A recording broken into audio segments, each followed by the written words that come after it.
How's it going? My name is Cameron, also known as Venus Theory, and in this video, I'm here to show you how I like to mix vocals using PSP plugins. I think these plugins are fantastic for mixing vocals because they add this nice sense of character and warmth, but they also help it stand out in the mix. So let's dive in and get started. Alright, so here we are, and I've got the track up, so we're going to take a listen to a segment of the verse here just to get an idea of the vocal mix we're going to be working with. Do you know the things I fear?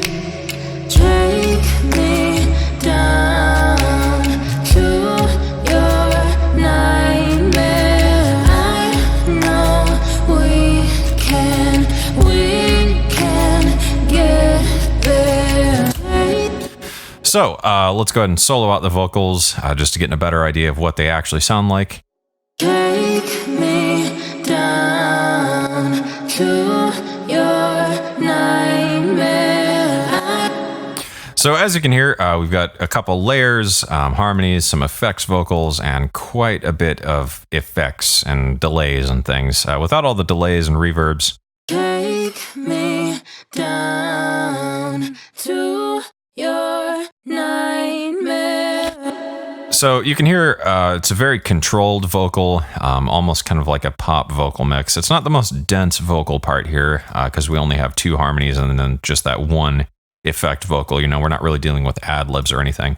But overall, very tight and controlled vocal sound. So let's go ahead and zone in on the first little lead vocal here. And I'm just going to walk you through how I build my vocal chain. We'll disable all the sends as well. We'll talk about those.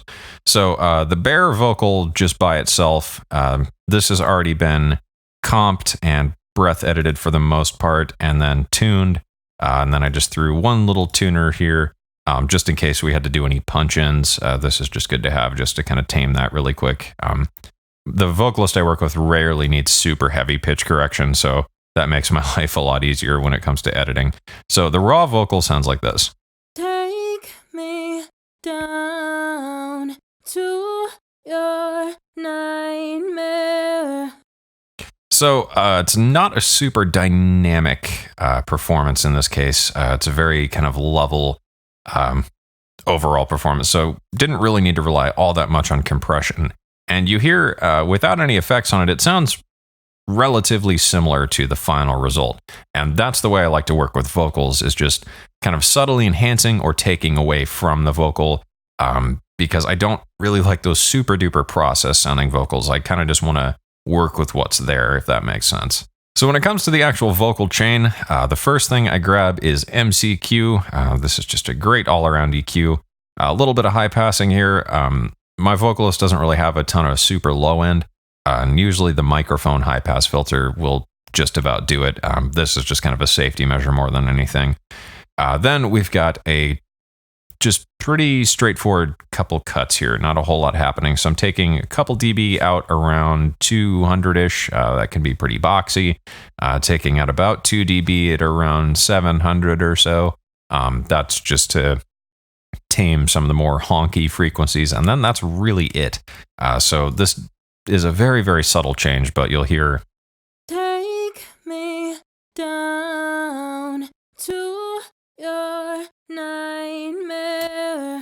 It really cleans up that vocal take quite a bit and gets rid of just kind of some of those boxy frequencies. So after that, I've got the FET presser, a pretty slow compressor here. Ratio of 4:1 is usually what I start with. Take me. And you see I'm taking off about 6 to maybe 8 on the peaky peaks. Take me. Sometimes a bit more. And then otherwise taking off about 4 to 7, somewhere in there. This is a pretty standard vocal compression. Take me down.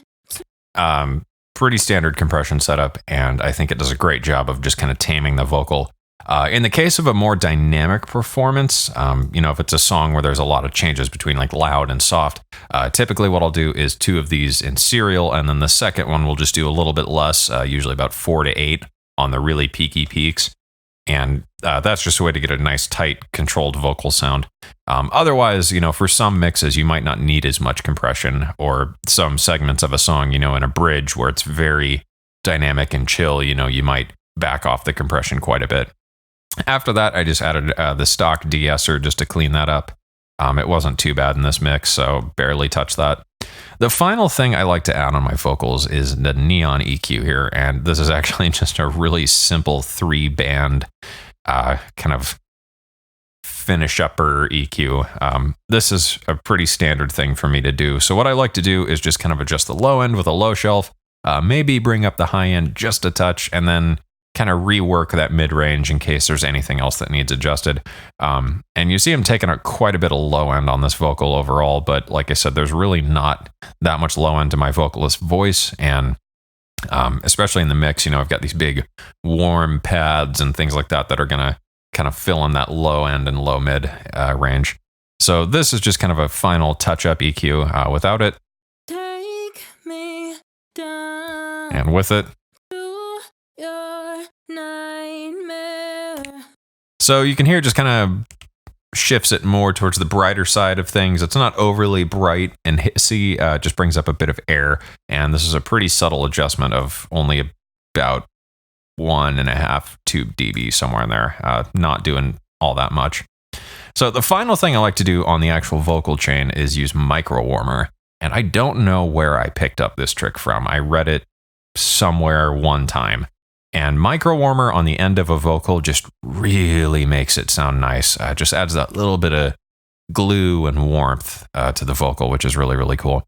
So without it, Take me down to your and you hear once I bring it on there, it definitely gets a bit louder, so you could compensate the output, but it just take me down.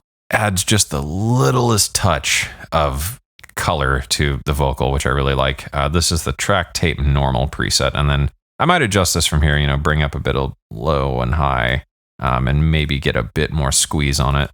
Take me down to your nightmare. Something like that. But yeah, really, really adds a nice kind of color and flavor to the vocal, which I really like. So let's go ahead and take a look at the sends.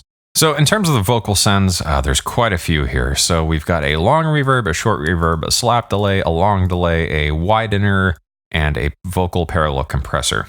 So once I turn all this on and we enable it on the vocal, Take me down.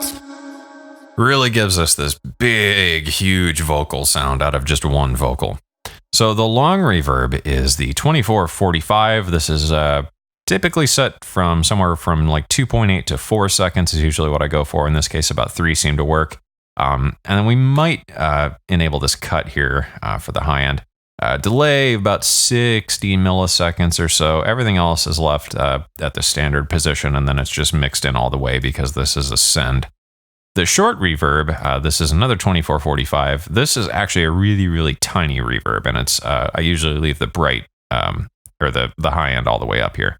So this is just to add a little bit of stereo width and just kind of a, I don't know, almost like a singing in the shower type reverb. Like it's very, very small. So if we go ahead and disable it, Take me down bring it back in.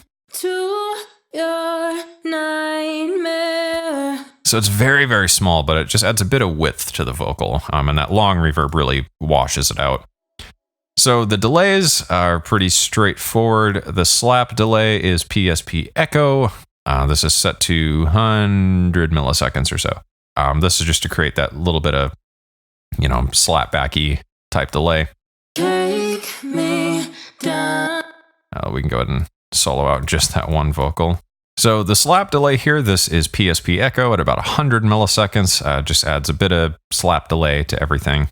Down to your Which, not necessary in every mix. I just really like the feel that slap delay gives to vocals. Just, a little bit of it can go a long way. So next up, we've got the long delay. This is another PSP echo.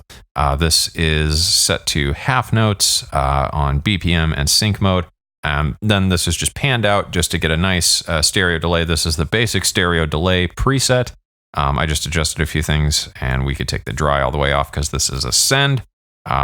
Really, this just adds that big delayed feel. And then usually I will create another vocal track with all of the same vocal processing and another instance of the long delay on it, maybe just with a different time to create like delay throws and things like that. To widen out the vocals, I used a multi-voice chorus. This is just a stock Cubase plugin. And then all of these vocals are going to get fed into the vocal parallel compression chain, which is actually a very similar setup to my drum parallel compression, just slightly different settings. So pretty quick attack, just to squeeze down the vocal very quickly. Longish release, ratio very high, about 10:1. Blended in all the way, and then I'm feeding that into Mix Saturator. I think I actually just copied these exact settings over from the drums. And this just really adds a nice kind of character to the vocal and brings it up in the final mix. And that is really all I do to vocals. It's a lot of small things that I think add up to a really nice end result. And that's it for this video, so thanks for watching. And if you want to check these plugins out for yourself, you can find them today at PSPaudioware.com.